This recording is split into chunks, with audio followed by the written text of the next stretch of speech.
My sister called me a freeloader while living in the house I bought, so I kicked her out. And wiped the smile off her face with one move. I'm Megan, 34, female, single mom to my amazing kid Ethan, 10, male, who's literally the only person in this world I truly care about. I work as a project manager in Austin. I make good money now, about $280,000 a year, but damn, the road to get here was absolute hell, so I guess I should start from the beginning. My family has always been, well, completely messed up, as putting it mildly. My parents always had a favorite child, and it sure as hell wasn't me. My younger sister Amber could do no wrong in their eyes. She was the gifted one, the special one, the one who deserved everything, while I got nothing. I still remember that day so clearly. I was 19, had just gotten my acceptance letter to UC Berkeley. I was so freaking excited, first person in our family going to a prestigious school. I ran into the living room waving that letter around, and my parents called me to sit down with these weird serious expressions. Megan, we need to talk about college, my dad said, not even looking me in the eye. I sat there, still excited, thinking maybe they were going to surprise me with something for graduation or whatever. Yeah, I was that naive. We've used your college fund for Amber, my mom said, like she was telling me we were having pizza for dinner. She's been accepted into this exclusive arts program in New York. It's a once-in-a-lifetime opportunity. I just sat there, completely stunned. You what? My entire college fund. All of it. They nodded like this was the most reasonable thing in the world. You can take out student loans, my dad said, but this opportunity for Amber won't come around again. I was done with their favoritism and the way they were using me to achieve Amber's dreams. I figured I'd do better alone. So that night, I packed everything I owned into my crappy Honda Civic and left. Nobody even came out to say goodbye. I drove straight to Austin, sleeping in my car the first few nights until I found a tiny apartment and the first of many shitty jobs. Amber's artwork was featured in a student showcase. Amber met this famous artist. Amber, Amber, Amber. Never once did they ask how I was doing or if I was even alive. I worked 3 jobs while taking classes at community college, mornings at a coffee shop, afternoons doing data entry, evenings waiting tables. Some nights I slept in the break room at work because I couldn't afford bus fare. I ate leftover food from customers' plates when nobody was looking. Yeah, not proud of that, but try going hungry for 3 days straight and see what you do. When I finally finished my degree, got an entry-level job at a tech startup, and worked my way up, I met Ethan's dad there. Jason seemed like a good guy at first, smart, funny, actually paid attention to me. We got married after dating for a year, and Ethan came along a year after that. Then I found the texts between Jason and his 22-year-old intern. Yeah, that old story. I didn't even bother with the screaming and crying part. Just packed his crap in garbage bags, set them by the front door, and told him he could leave on his own or I'd throw everything off our balcony. His choice. To his credit, he's never missed a child support payment, shows up for Ethan's birthday and Christmas. That's about all I need from him, honestly. So for the last 8 years, it's been just me and Ethan against the world. My kid is seriously amazing, smart, funny, kind. He's in the gifted program at school, plays soccer, and is obsessed with building these crazy detailed Lego structures. Every night I read to him before bed, even though he can read perfectly fine on his own now. It's our special thing. I worked my ass off, got promotion after promotion, and finally bought a nice 4-bedroom house in a good school district last year. Life was actually pretty good. I didn't need my family. I built my own life on my own terms. Then last month, the phone call came that changed everything. It was just a regular Tuesday. I was finishing up a Zoom call with clients when my phone buzzed with an unknown number. I almost didn't answer, but something told me I should. Hello, Megan, it's your mother. My stomach dropped. 15 years. It had been 15 freaking years since I'd heard her voice, not since that day I drove away from home with nothing but a suitcase and whatever cash I had saved. Mom, I said, not even trying to sound happy about it, just acknowledging the fact. You need to come home. Your father's in the hospital. Her voice was shaking. The family is in serious trouble. For a second, I almost laughed. Family? What family? The one that stole my college fund to pay for my sister's pipe dreams? That family? What happened? I asked, trying to keep my voice neutral even though my heart was racing. Your father had a heart attack. He's stable now, but... She paused. There's more. We're about to lose the house. The bank is foreclosing in 2 weeks. And there it was, the real reason for the call. After 15 years of silence, they needed money. Of course they did. Why else would they ever contact me? I'm sorry to hear about Dad, I said, and weirdly, I actually meant it. But I don't see what this has to do with me. Please, Megan, just come home. We need to talk in person. I should have said no. I should have hung up. But something in her voice, real fear maybe, actual desperation, got to me. Plus, there was this tiny part of me that wanted to see them squirm, to show up successful as hell after they threw me away. I'll think about it, I said and ended the call. That night, after putting Ethan to bed, I sat on my back porch staring at the stars. Should I go? Should I ignore them? I texted my best friend Tara asking what she thought. They only called because they want something. She texted back immediately. You don't owe them. She was right, but I kept thinking, what if my dad died? Would I regret not seeing him one last time? And more importantly, could I pass up the chance to show them exactly what they lost when they chose Amber over me? The next morning, I made arrangements to work remotely for a few days, told Ethan we were taking a short trip, and packed our bags. I wasn't going back for them. I was going back for me. The drive to San Antonio took about an hour and a half. Every mile closer made my stomach twist into tighter knots. Ethan was quiet beside me, playing some game on his tablet. Mom, where are we going exactly? He finally asked. We're going to meet your grandparents, I said, the words feeling strange in my mouth. I have grandparents? His eyes went wide. You never talked about them before. That's when it really hit me. My parents didn't even know Ethan existed. They had a grandson for 10 years and never once asked about him. What kind of people do that? When we pulled up to the house, I sat in the car for a solid minute just staring. It looked smaller than I remembered, run down. The paint was peeling, the lawn was overgrown, and one of the shutters was hanging crooked. A far cry from the nice home it was when I left. My mother opened the door before we even reached it. She looked so much older, gray hair, deep wrinkles around her eyes. For a moment, I felt a tiny bit sorry for her. Then her gaze shifted to Ethan, and her hand flew to her mouth. Oh my God, she whispered. My father appeared behind her, leaning heavily on a cane. He looked frail, his once broad shoulders now hunched. His eyes too fixed on Ethan. This is my son Ethan, I said, putting a protective hand on his shoulder. Ethan, these are your grandparents. And just like that, they transformed. Suddenly they were all smiles and sweet talk. My goodness, you've grown so big. Do you like baseball? I used to coach.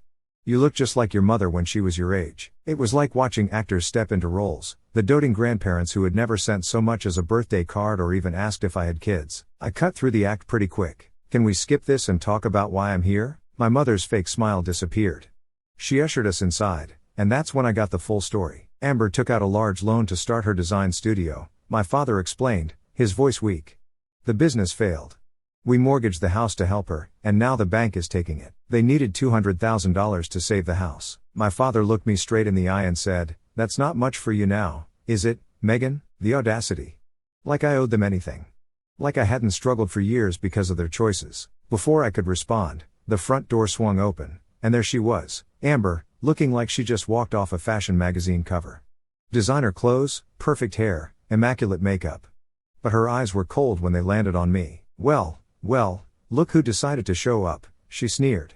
Come to play savior? I felt my blood pressure rising but kept my voice steady. I'm just here to understand the situation. The situation, Amber mocked, is that mom and dad are losing everything because the bank is run by heartless bastards, and you're our last hope, Miss Big Shot Tech Executive. The way she said it made it clear she thought I didn't deserve my success, like I'd just gotten lucky instead of working my ass off for years. I took a deep breath, looked around at all three of them, and said evenly, I'll need time to think about this. I'll let you know my decision in 3 days. I got us a hotel room downtown. No way was I staying in that house with them. That night, I called my friend Jessica, who's a real estate attorney, and she gave me an idea that would change everything. So let me get this straight, she said after I explained everything. They stole your college fund, ignored you for 15 years, and now they want you to bail them out? Pretty much. And you're actually considering it? The disbelief in her voice was clear. I sighed. Not for them, but if I don't help and they end up homeless, will I regret it later? Plus, Dad did just have a heart attack. Jessica was quiet for a moment. I have an idea. Why not buy the house outright and put it in your name? Let them live there, but only if they agree to pay back the full amount in 5 years. If they don't, the house remains yours. It was perfect. They'd have a place to live, but on my terms, and Amber wouldn't get another chance to drain them dry. Draw up the papers, I told her. I'll be back in 3 days with my answer. Those 3 days were weird. I took Ethan to the Riverwalk, showed him the Alamo, did all the tourist stuff, but my mind was constantly racing, thinking about the situation. Part of me wanted to just walk away. Another part wanted to help, but only on my terms. And a small, petty part of me that I'm not particularly proud of wanted to see the look on their faces when I laid out my conditions. 3 days later, Jessica and I walked into my parents' house with a contract. My parents were sitting in the living room, looking nervous. Amber was there too, scrolling through her phone like nothing important was happening. "I've made my decision," I said, sitting down across from them. Jessica placed the contract on the coffee table. "I'll pay off the $200,000 loan. The house will be in my name. You can continue living here, but only as tenants. To regain ownership, you must pay back the full amount within 5 years. If not, the house stays mine." The silence that followed was deafening. My mother's face crumpled, and she started crying. My father looked like he'd aged another 10 years in those few seconds. "But Amber," she exploded, "are you kidding me?" She shrieked, jumping to her feet. "You're making mom and dad pay to live in their own home? What kind of heartless?" I stood up calmly, gathering the contract. "Forget it then. Good luck with the bank." "Wait," my father said quickly, reaching out a shaky hand. "We accept your terms." Amber stared at him in disbelief. "Dad, you can't be serious." "We don't have a choice, Amber," he said quietly. "The bank takes the house in 2 weeks otherwise." And that was that. Jessica handled all the paperwork, and 2 weeks later, the house was legally mine. My parents seemed resigned to the new arrangement. I actually felt a little bad for them, but then I remembered how they'd shipped me off without a second thought so Amber could chase her dreams. I went back to Austin, figuring things would settle down. Boy, was I wrong. About a month later, I decided to do a surprise visit to check on the house, my house now. When I pulled up, there was a beat-up motorcycle in the driveway that I didn't recognize.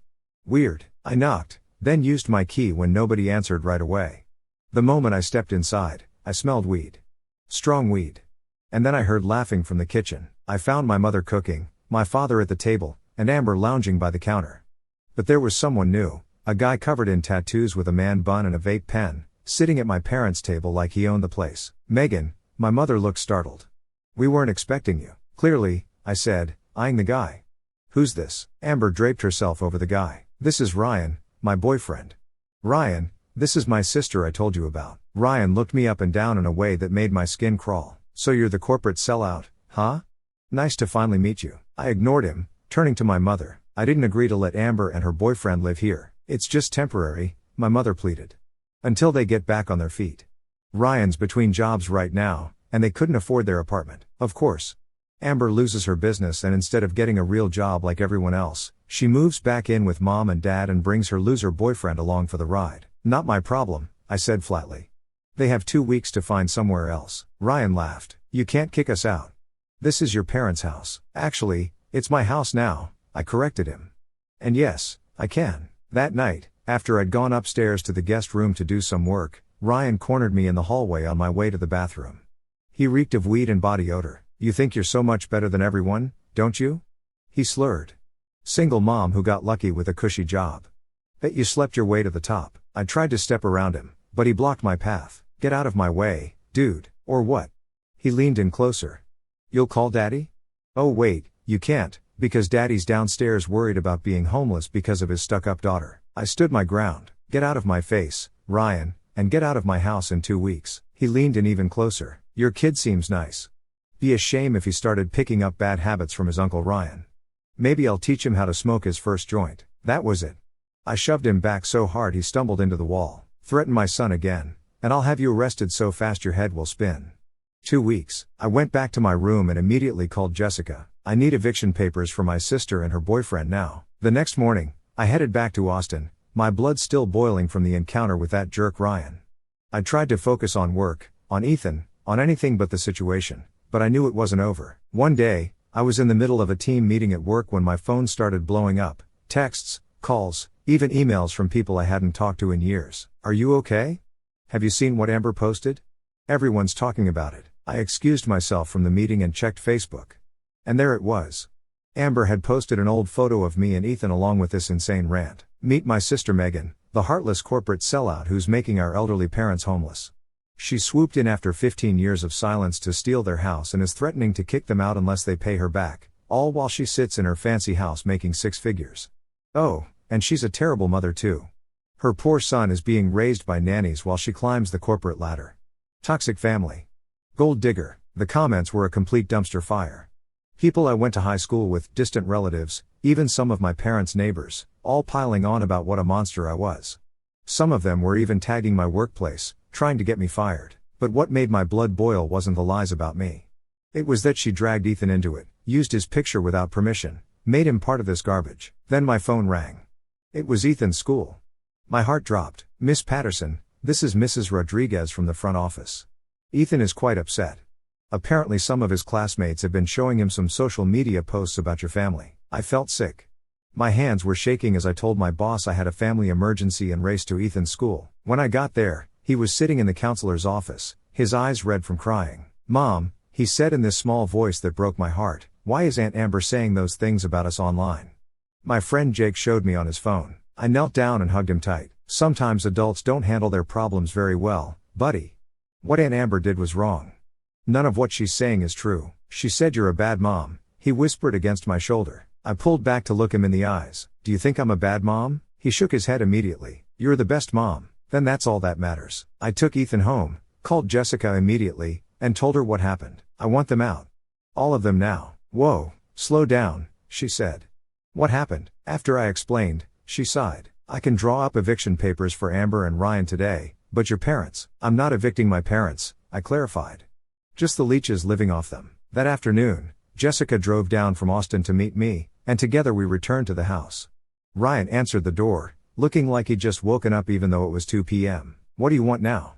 he sneered. Jessica stepped forward. "All business. Amber Patterson and Ryan Daniels, I'm serving you with eviction papers. You have 48 hours to vacate the premises, or we will proceed with formal eviction through the courts." Ryan laughed. "You can't be serious." Amber appeared behind him, arms crossed. "This is my parents' house. You can't kick me out." "Actually, it's my house," I corrected her.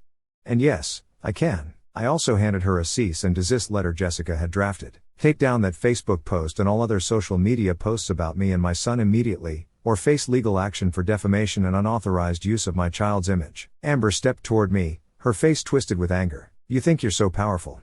You and your little bastard are just leeches. A pathetic single mom dumped by her husband, pretending to be strong but still just a miserable failure." I saw red. Before I could think, I slapped her hard across the face. The sound echoed through the room. Amber's eyes went wide with shock, her hand going to her cheek. Ryan yelled and started forward, but Jessica stepped between us. "You can insult me all you want," I said, my voice deadly calm, "but if you ever mention my son again, I'll make sure you regret it for the rest of your miserable life." My mother was crying in the corner. My father just looked defeated. "Sign the papers," Jessica said, pushing the documents forward. With no other choice, they signed. Ryan grabbed a duffel bag and stormed out. Amber spent an hour packing, then paused at the door. "You'll regret this," she hissed. "I'll make sure everyone knows what kind of person you really are." I shrugged. "Try me." After they left, I sat down with my parents in the now quiet living room. My mother was still sniffling. "Why did you have to kick her out?" she asked. "She kicked your sister." "Biology doesn't make us family," I said flatly.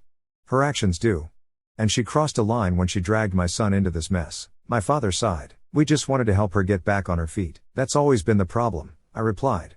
"You're always helping Amber, even when it hurts everyone else." I stayed long enough to make sure Ryan and Amber were really gone, then headed back to Austin. The drive home was a mix of emotions: anger at Amber, frustration with my parents, worry about Ethan, but also a strange sense of relief, like I'd finally stood up for myself after all these years. The next few months after kicking Amber and Ryan out were interesting, to say the least. Amber made good on her threat to trash me online. She didn't just stop at Facebook. She went full nuclear: Instagram, Twitter, even freaking TikTok. She created this whole series called My Sister the Monster, where she'd tell these completely exaggerated or straight up fake stories about me. According to Amber, I was a neglectful mother who pawned my kid off on nannies, a ruthless corporate climber who'd step on anyone to get ahead. The reason she and Ryan were homeless, they weren't. They moved in with his buddy, a manipulative witch who tricked my elderly parents out of their house. My parents are in their early 60s, hardly elderly. Some of my coworkers saw it. A few clients mentioned it awkwardly during calls. Ethan's teacher pulled me aside at pickup one day to ask if everything was okay at home. I even got called into my boss's office because someone had emailed the company about my elder abuse. Thank God my boss is cool. I explained the situation, showed her the legal documents, and she just rolled her eyes and said, "Family drama, huh?" Been there. The worst part was dealing with Ethan's questions. Kids at school had seen some of the videos and were asking him about it. I tried to explain in a way a 10-year-old could understand. "Your aunt is very angry right now," I told him. "Sometimes when people are angry, They say things that aren't true. But why is she so mad at you? He asked, confused. How do you explain decades of family dysfunction to a kid? I just said, sometimes people think life should be fair, and when it isn't, they blame others instead of themselves. Surprisingly, that satisfied him. Kids are way more perceptive than we give them credit for. As for my parents, they were adjusting to the new normal. They were quiet, subdued around me. They didn't talk about Amber, just polite conversation and careful compliance with the terms of our agreement. I didn't leave them homeless or charge them rent, but they knew where the boundaries were now. Every month, I'd bring Ethan to visit, not because I'd forgiven them, but because I wanted him to have grandparents, even if they weren't great ones. The funny thing about social media drama is that it dies down pretty quick. People get bored and move on to the next outrage. By month 3, Amber's posts were getting fewer and fewer interactions. By month 6, she'd given up entirely. I found out through my mom, who quickly regretted bringing her up, that Amber and Ryan had broken up. Apparently he cheated on her with some bartender. Karma's a bitch, I guess. Last I heard, Amber was working as a receptionist at a hair salon in Houston, a far cry from the famous artist my parents had sacrificed everything for. I'd be lying if I said I didn't feel a tiny bit of satisfaction about that, but here's where things get complicated. About 7 months after all this went down, my dad had another heart attack, a bad one. I got the call at 3 a.m. from my mom, hysterical, saying the ambulance had just taken him to the hospital. I drove to San Antonio in the middle of the night, leaving Ethan with my neighbor. When I got to the hospital, my mom was sitting alone in the waiting room, looking small and terrified. "Where's Amber?" I asked, sitting down beside her. "I called her," my mom said quietly. "She said she'd try to come tomorrow if she could get off work." Translation: her own father might be dying, and she couldn't be bothered to show up immediately. Classic Amber. The doctors eventually came out and told us Dad had suffered a major heart attack but was stable. He'd need bypass surgery though, and a long recovery period. I stayed with my mom until morning, then went to the house to shower and change. While I was there, I noticed something odd. There were bills piled up on the kitchen counter, many of them stamped past due or final notice. When I confronted my mom about it, she broke down crying. "We've been trying to make the payments to you, but with your father's medical bills from the first heart attack." She couldn't finish the sentence. I just stood there watching her cry. The performance was impressive, I'll give her that, but I wasn't falling for it this time. This was the same woman who stole my college fund without a second thought, who never once asked if I had enough to eat while I was working 3 jobs. "Funny how you only remember I exist when you need something," I said coldly. My mom looked up, tears still streaming down her face. "Megan, please. We're really struggling. And where's Amber in all this?" I asked, flipping through the bills. "Why isn't she helping? She's the reason you're in this mess in the first place." "She's going through a hard time right now," my mom said weakly. Of course. Amber was always going through something, always the victim, always the priority. I spent the morning going through their finances, and it was worse than I thought. They were basically living on Social Security and a tiny pension. The medical bills from Dad's first heart attack had drained their savings, but then I found something interesting buried in a stack of mail. A receipt for a $500 birthday gift they'd sent Amber just last month. They were skipping payments to me but still spoiling her. I slapped the receipt down in front of my mom. "You're struggling so much that you can send Amber $500 birthday gifts?" My mom had the decency to look embarrassed. It was her 30th birthday. "We wanted to do something special. You know when the last time was you remembered my birthday?" "Never. Not once in 15 years. That's not fair, Megan. We sent you cards." I cut her off. "You never sent a thing. Not to me, not to your grandson." I called the hospital to check on Dad, then grabbed my purse to leave. My mom followed me to the door. "Please, Megan, what about the payments? We really can't afford them right now." I turned to face her. "The deal stands. I'm not being tricked again." "Again? But your father," "My father who sat silently while you stole my future? That father?" My mom's face hardened slightly. "We gave you life, Megan. We raised you. Don't you think you owe us something for that?" And there it was, the manipulation, the guilt trip, same old tactics. "I don't owe you anything," I said firmly. "You're not homeless. You have a roof over your heads because of me. But I'm not your ATM anymore." I did end up hiring a home health aide for my dad after his surgery, not for them, but because it was the decent thing to do. I didn't take time off work though. I'd wasted enough of my life on them. Amber showed up exactly once during Dad's recovery, stayed for about 2 hours, took some selfies in the hospital to post online about being a devoted daughter, then left claiming she had work obligations. I managed to avoid her completely, which was definitely for the best. Was I too harsh on my family? No. Every time I started to feel a twinge of guilt, I'd remember my mom's face when she told me my college fund was gone. I'd remember all those nights I went hungry while Amber was at her fancy art school. All those Christmases I spent alone. All those years they never once asked about their grandson. I kept the payment plan in place. Business is business. They made their choices, and I made mine. So last week, something happened that turned everything upside down. I was in the middle of a big presentation at work when my assistant handed me a note, emergency call from Ethan's school. I rushed over to find my kid sitting in the principal's office with a split lip and a black eye. The other kid looked worse. What happened? I asked. The principal explained that the other boy had been taunting Ethan about those videos Amber posted months ago, said I stole my parents' house and was a terrible mom. Ethan told him to shut up, and when the kid wouldn't stop, Ethan punched him. Both boys got suspended for 3 days. In the car, Ethan asked if he was in trouble. Fighting isn't the answer, I told him, but I understand why you were upset. That night, I finally Googled Amber. Turns out she'd rebranded herself as some kind of family trauma specialist online. She was using our story, a totally warped version, to sell life coaching sessions. She even published an ebook called Toxic Sisters, Healing from Family Betrayal. She was literally making money off our family drama. The next day, my mom texted that Amber wanted to talk to me. Against my better judgment, I agreed to meet her at a coffee shop, not to reconcile, but to shut this crap down once and for all. She looked different. Messy bun, casual clothes, no designer stuff. But her eyes still had that calculating look. I've been doing a lot of thinking, she started, about how to monetize our family problems. I shot back. She actually looked embarrassed. You saw that, huh? We argued for a bit, rehashing old wounds. Then she dropped this. I'm broke, Megan. Completely broke. The coaching thing isn't working. Ryan maxed out my credit cards before he left.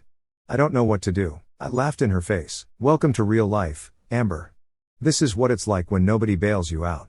This is what I went through at 19, except I didn't have designer clothes to sell or parents willing to mortgage their house for me. Please, she said, actual tears in her eyes. I need help. What do you want? I asked coldly. Money. A job, she said. Can't you help me get something at your company? I'll start at the bottom. I couldn't believe it.